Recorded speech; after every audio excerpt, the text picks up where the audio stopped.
الصابرات والخاشعين والخاشعات والمتصدقين والمتصدقات والسائمين والسائمات والحافظين فروجهم والحافظات والذاكرين الله كثيرا والذاكرات أعد الله لهم مغفرة وأجرا عظيما صدق اللہ العظیم۔ قابل احترام بزرگوں، قرآن کی جس آیت مبارکہ کی میں نے آپ کے سامنے تلاوت کی ہے، یہ بڑی اہم آیتوں میں ہے۔ اس آیت میں اللہ رب العزت نے ان مسلمان مردوں اور عورتوں کے لیے مغفرت اور اجر عظیم کا وعدہ فرمایا ہے، جن کی زندگی میں 10 صفات ہوں گی۔ پہلی صفت ہے ان المسلمین والمسلمات، بے شک مسلمان مرد اور بے شک مسلمان عورتیں۔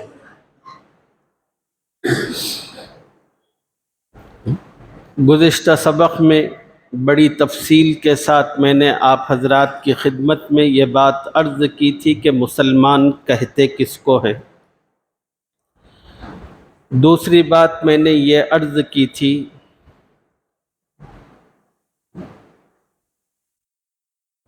دین اسلام اللہ تعالیٰ کی ایک عظیم نعمت اور انعام ہے۔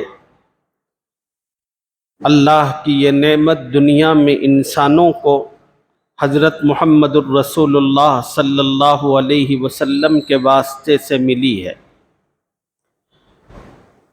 الحمدللہ ہم بھی مسلمان ہیں، اس لیے مسلمان نہیں ہیں کہ ہمارے ماں باپ مسلمان تھے، بلکہ ہم مسلمان اس لیے ہیں کہ ہم نے اسلام کو جانا، اس کی خوبیوں کو سمجھا، سمجھ کر پورے شعور کے ساتھ ہم مسلمان ہیں، ہم نے اسلام کو قبول کیا۔ اب دین اسلام میں کیا کیا خوبیاں ہیں، اس کی تفصیلات تو بڑے بڑے جو علماء ہیں وہ جانتے ہیں، بیان کریں گے۔ مختصر جو تفصیلات تھیں وہ میں نے آپ حضرات کی خدمت میں عرض کرنا شروع کیا تھا۔ دین اسلام کی سب سے پہلی خوبی اس کا نظام طہارت ہے، جس پر بڑی تفصیل سے میں نے گفتگو کی۔ دین اسلام کی دوسری بڑی خوبی یہ تھی کہ اس نے ماں باپ، بھائی بہن، بیٹا بیٹی، ان سب کو مل جل کر رہنے کا جو تصور ہے یہ دین اسلام نے دیا۔ بچوں سے متعلق دین اسلام ماں باپ پر کیا ذمہ داریاں عائد کرتا ہے، اور بڑوں سے متعلق دین اسلام کیا عظمت بیان کرتا ہے، اور میاں بیوی کی زندگی سے متعلق دین اسلام کی کیا تعلیمات ہے، یہ سب باتیں میں نے گزشتہ سبق میں آپ کی خدمت میں عرض کی۔ اب دین اسلام کی کچھ اور خوبیاں آج کے سبق میں آپ حضرات کی خدمت میں عرض کرنا چاہتا ہوں۔ دین اسلام کی ایک خوبی ہے خیر خواہی، بھلائی۔ حدیث پاک میں رسول اللہ صلی اللہ علیہ وسلم سے ایک مرتبہ کسی نے سوال کیا، یا رسول اللہ دین کسے کہتے ہیں، دین کیا ہے؟ حضور اکرم صلی اللہ علیہ وسلم نے جواب دیا، الدین النصیحہ، دین نام ہے خیر خواہی چاہنے کا، بھلائی چاہنے کا، دوسرے کی اچھائی چاہنے کا۔ چنانچہ دین اسلام نے اپنے تمام ماننے والوں کو اس بات کا حکم دیا کہ ہر مسلمان پر لازم ہے کہ وہ دوسرے کی اچھائی چاہے۔ تمیز نہیں ہے کہ سامنے والا مسلمان ہے کہ غیر مسلم۔ مذہب سے بالکل پرے ہو کر انسانیت کی بنیاد پر اسلام یہ تعلیم دیتا ہے کہ خیر خواہی چاہو۔ خیر خواہی خدا کی بھی ہو، خیر خواہی رسول کی بھی ہو، خیر خواہی مسلمانوں کی بھی ہو، خیر خواہی پڑوسیوں کی بھی ہو، خیر خواہی رشتہ داروں کی بھی ہو، خیر خواہی دوست و احباب کی بھی ہو، خیر خواہی اس ملک کے اندر بسنے والی تمام کی تمام قوموں کے ساتھ ہو۔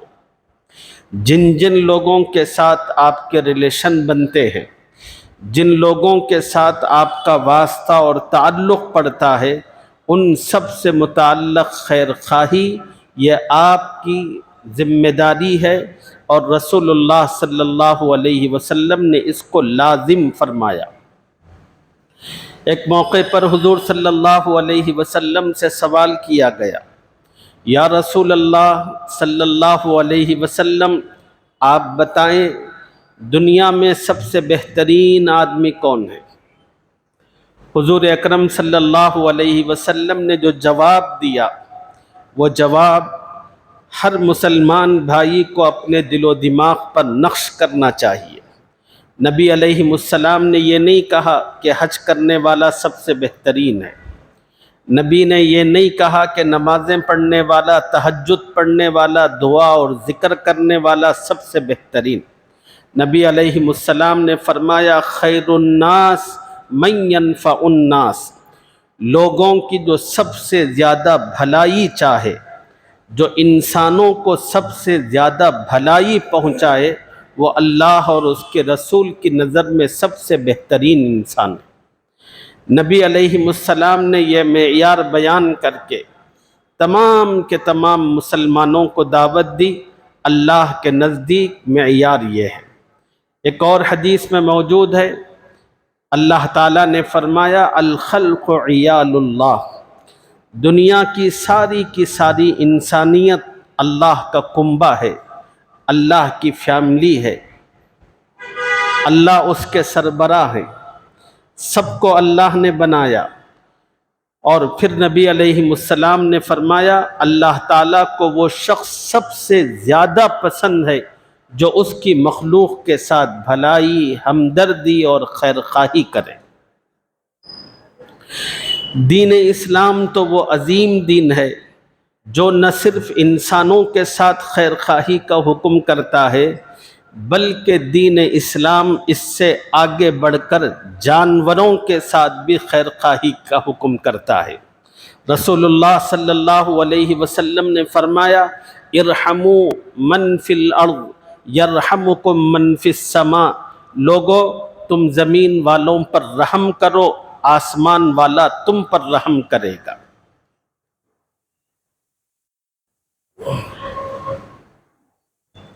بخاری شریف کی وہ مشہور ترین روایت آپ حضرات نے سنی ہوگی۔ ایک خاتون جو بے حیائی کے کاموں میں مبتلا تھی، وہ ایک راستے سے گزر رہی تھی، اچانک اس کی نظر ایک پیاسے کتے پر پڑی۔ چنانچہ وہ خاتون کا دل رحم سے بھر گیا۔ اس کے دل میں آیا کہ یہ کتا بڑا پیاسا ہے، پانی کی طلب اور اس کی جستجو میں ہے۔ چنانچہ وہ قریب آئی تاکہ کتے کو سیراب کرے۔ دیکھا باولی تو ہے لیکن کوئی ڈول رسی نہیں ہے، تو وہ خاتون اپنا جوتا نکالی اور اپنا پلو پھاڑا، جوتے سے اس کو باندھا اور اس جوتے کو باولی میں داخل کیا، پانی نکالا، اس کتے کو پلایا۔ اللہ کو وہ ادا اتنی پسند آئی، وقت کے پیغمبر پر اللہ نے وحی نازل فرمائی، جائیں اس فاحشہ عورت سے کہیں ہم نے اس کی زندگی کے تمام گناہوں پر مغفرت کا قلم چلا دیا ہے، اب وہ ازسرینو اپنی زندگی کا آغاز کرے۔ یہ اتنا عظیم دین ہے۔ آپ تصور کریں، اگر کوئی کتے پر رحم کر کے اس کو پانی پلاتا ہے، اس پر اللہ کی مغفرت اتنی امڑ آتی ہے۔ اگر کوئی پیاسے انسان کو پانی پلائے تو اللہ کی مغفرت کا کیا حال ہوگا۔ ایک بہت بڑے محدث گزرے ہیں، انہوں نے اپنی ساری زندگی علم حدیث کو پڑھاتے اور سمجھاتے ہوئے گزار دی۔ انتقال ہو گیا۔ چند دنوں کے بعد کسی شاگرد نے اپنے اس حضرت کو خواب میں دیکھا، وہ جنت میں ٹہل رہے تھے۔ تو اس خواب دیکھنے والے نے کہا کہ حضرت آپ کی تو مغفرت ہونی ہی تھی، اس لیے کہ آپ نے اپنی ساری زندگی اتنی نیکی میں گزاری جس کو ہم اب خود اپنی آنکھوں سے دیکھتے تھے۔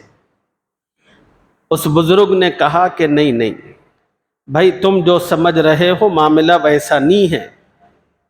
میں بھی یہی سمجھا کرتا تھا کہ میں نے جو خدمت کی ہے اس پر اللہ تعالیٰ کے یہاں مجھے بڑا غیر معمولی اجر ملے گا، لیکن خدا نے میری مغفرت ایک اور عمل پر کی۔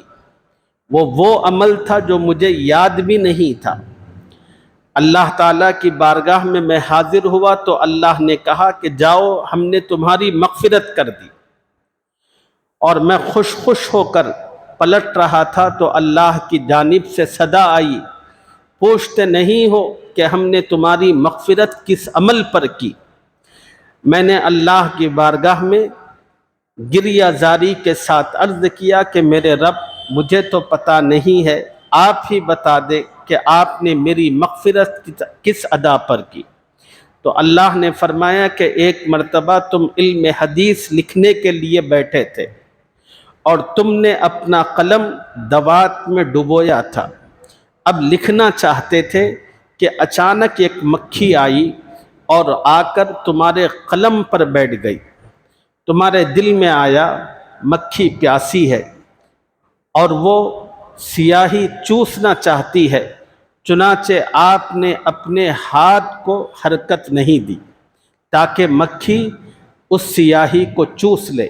جب وہ مکھی اپنی پیاس بجھا دی تو اڑ کر چلی گئی، اور پھر تم نے لکھنا شروع کیا۔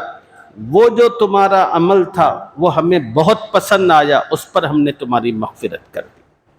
اب آپ اندازہ کریں، ایک مکھی کے ساتھ ایک خیر خواہی کرنے پر اللہ کی مغفرت اتنی متوجہ ہوتی ہے، تو کسی انسان کے ساتھ خیر خواہی کرنے پر خدا کا کیا عالم ہوگا۔ قرآن مجید میں اللہ رب العزت نے ایک سورت رکھی ہے جس کا نام ہے سورۃ النمل۔ نمل کے معنی آتے ہیں چونٹی کے۔ اللہ تعالیٰ، اب سوال یہ پیدا ہوتا ہے کہ اللہ نے اپنے کلام کی ایک سورت چونٹی کے نام پر کیوں رکھی؟ تو جواب اس کا یہ ہے، اس چونٹی نے ہمدردی اور خیر خواہی کی تھی۔ اللہ کو اس چونٹی کا ہمدردی اور خیر خواہی کا جذبہ اتنا پسند آیا، خدا نے اس کے واقعے کو نہ صرف قرآن کا حصہ بنایا بلکہ اس سورت ہی کو اللہ نے چونٹی کا نام دے دیا۔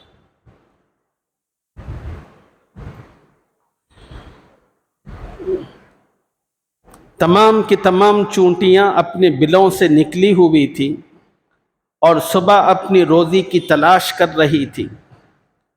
اچانک جو سردار چونٹی تھی اس نے دور سے دیکھ لیا کہ حضرت سلیمان علیہ السلام کا عظیم الشان لشکر گھوڑوں پر سوار ہو کر بڑی تیزی سے آگے آ رہا ہے۔ اور باقی جو ساتھی چونٹیاں تھیں وہ روزی کی تلاش میں تھیں، ان کی توجہ اس طرف نہیں تھی۔ فوراً اس بڑی چونٹی نے اپنی تمام چونٹیوں کو مخاطب کر کے کہا، اللہ نے اس کی بات بھی قرآن میں نقل کی، یا ایھا النمل ادخلوا مساکنکم لا یحطمنکم سلیمان وجنودہ وہم لا یشعرون۔ اے میری چونٹی ساتھیو، کیا تمہیں پتہ نہیں ہے کہ سلیمان علیہ السلام کا لشکر آ رہا ہے فوراً اپنا اپنا کام چھوڑو اور بلوں کے اندر آ جاؤ، کہیں ایسا نہ ہو کہ سلیمان علیہ السلام کا لشکر رونتے ہوئے تمہیں گزر جائے اور اس کو احساس تک نہ ہو کہ تم سب کی سب اس کے گھوڑے کے ٹاپوں کے نیچے آ کر مسلی گئی۔ اور اللہ تعالیٰ کو اس چونٹی کی یہ بات اپنے ساتھیوں سے متعلق ان کی جان بچانے کے لیے خیر خواہی اور ہمدردی کا جو جذبہ تھا، اتنا پسند آیا کہ اللہ نے اس کو قرآن میں ذکر کیا۔ اور پھر اللہ تعالیٰ نے مستقل اس سورت کا نام بھی سورۃ النمل، چونٹی والی سورت رکھا، اور یہ سورت رکھ کر اور یہ واقعہ بیان کر کے اللہ تعالیٰ قیامت تک آنے والے اپنے بندوں کو اور حضور کی امت کو یہ بتانا چاہتے ہیں کہ لوگوں، ہمدردی اور خیر خواہی کا جذبہ اللہ کو کتنا پسند ہے۔ جو آدمی لوگوں کے ساتھ نیکی بھلائی کرتا ہے تو اللہ تعالیٰ اس کو بڑا مقام و مرتبہ عطا فرماتے ہیں۔ ہمارے اپنے بزرگوں کی جو سیرت ہے، جب ان کو پڑھتے ہیں تو بڑی حیرت ہوتی ہے کہ انہوں نے کیسی زندگی گزاری۔ ایک بزرگ کا واقعہ لکھا ہے، مولانا اصغر حسین صاحب دیوبند میں رہا کرتے تھے۔ ایک مرتبہ رات میں وہ اپنے گھر جا رہے تھے، جب چلتے چلتے ایک خاص مقام پر آئے تو فوراً حضرت نے اپنے پیر سے چپل نکال لیے، تھوڑی دور تک ننگے پیر چلتے رہے، پھر اس کے بعد حضرت نے جو جوتے اپنے ہاتھ میں پکڑے تھے وہ جوتے پھر زمین پر رکھے، اس کو پہن کر اپنے گھر کی طرف چلنے لگے۔ اتفاقی بات کے ساتھ میں ایک اور مولوی صاحب بھی موجود تھے، انہیں بڑی حیرت ہوئی۔ انہوں نے کہا کہ حضرت یہ کیا ماجرا ہے، میری سمجھ میں تو نہیں آیا، آپ تو ماشاءاللہ چپل پہن کر آ رہے تھے، درمیان میں تھوڑی دیر کے لیے آپ نے جوتے اتارے، تھوڑی دور جا کر پھر آپ نے جوتے پہنا، یہ کیا قصہ؟ حضرت فرمانے لگے، وہ جو سامنے کا گھر تھا جہاں پر میں نے جوتے نکالے، وہاں پر ایک غیر مسلم عورت رہتی ہے، اور اس نے اپنی ساری زندگی طوائف بن کر گزاری ہے، اور جب تک وہ جوان تھی لوگ گناہ کرنے کے لیے اس کے گھر پر آ جایا کرتے تھے۔ اب اس کی عمر بڑی ہو گئی، بڑی ہونے کی وجہ سے لوگوں کا آنا جانا اب اس طرح کا نہیں رہا۔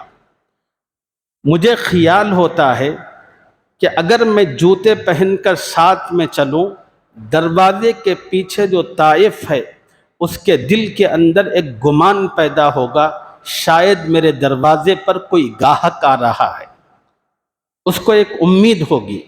لیکن جب میں اپنے گھر کی طرف چلا جاؤں گا تو پھر اس کا دل ٹوٹ جائے گا، تکلیف ہوگی، تو اس لیے میں اس کے دل کو ٹوٹنے سے بچانے کے لیے جب بھی یہاں آتا ہوں اپنے چپل، اپنے جوتے اٹھا کر اپنے ہاتھ میں لے کر ننگے پیر جاتا ہوں۔ یہ ہمارے بزرگ تھے، یہ ہمارے اسلاف تھے، ان کا یہ اخلاق تھا کہ وہ لوگوں کا اتنا خیال رکھا کرتے تھے۔ میں مسلمان اس لیے ہوں اور دین اسلام کو میں نے اس لیے قبول کیا، اس طرح کی ہمدردی اور خیر خواہی کا جذبہ اور اس کی تعلیم دنیا کے کسی اور مذہب میں پائی نہیں جاتی، اور یہ صرف دین اسلام میں پائی جاتی ہے، اس لیے میں نے اس کو قبول کیا۔ دین اسلام کی ایک اور خوبی وہ ہے جذبہ خدمت۔ دین اسلام اپنے ماننے والوں کے لیے خدمت کا ایک نظام مرتب کرتا ہے، حکم دیتا ہے کہ چھوٹے بڑوں کی خدمت کرے، شاگرد اساتذہ کی خدمت کرے، مریدین اپنے مرشد کی خدمت کرے، اور بچے اپنے والدین کی خدمت کرے، اور اگر کوئی مہمان ہے تو میزبان کی ذمہ داری ہے کہ اس کی خدمت کرے، ایک خدمت کا سلسلہ ہے۔ چنانچہ ہمارے اپنے بزرگ جو تھے وہ اسلام کے جذبہ خدمت کو سمجھتے تھے اور اپنی ذمہ داریوں کو بخوبی نبھاتے تھے، اور اپنی ذمہ داریوں کو نبھانے میں نہ مذہب کی تمیز کرتے تھے نہ کسی اور چیز کی۔ ان کے نزدیک انسانیت خدمت کی سب سے بہترین چیز تھی۔ ایک بڑا عجیب واقعہ کتابوں میں لکھا ہے۔ ایک بزرگ فرماتے ہیں، میں شیخ الہند حضرت مولانا محمود حسن صاحب رحمۃ اللہ علیہ کی خدمت میں ملاقات کے لیے جا رہا تھا۔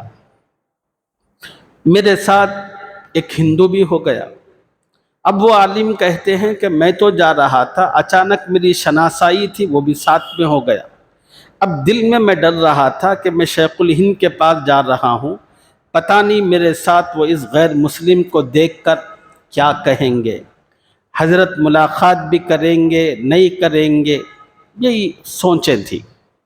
لیکن جب ہم لوگ پہنچنے کے بعد حضرت نے نہ صرف میری عزت و تکریم کی بلکہ میرے ساتھ آنے والے غیر مسلم کی بھی عزت و تکریم کی۔ شام کا وقت ہو چکا تھا، حضرت نے ہم دونوں کو بھی کھانا کھلایا، اور پھر رات ہوئی تو ہمارے لیے بستر بھی تیار تھا۔ میں ایک بستر پر سویا، غیر مسلم جو میرے ساتھ آیا تھا وہ دوسرے بستر پر سویا۔